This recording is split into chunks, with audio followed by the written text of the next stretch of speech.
strike your right hand. I do solemnly pledge to my God,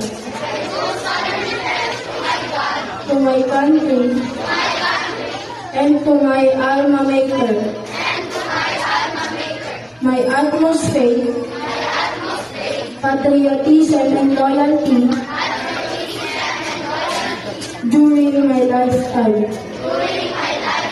To my God, I owe my birth and my being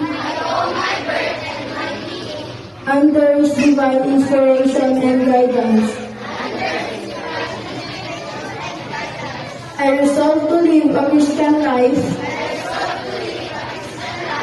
of honor and service.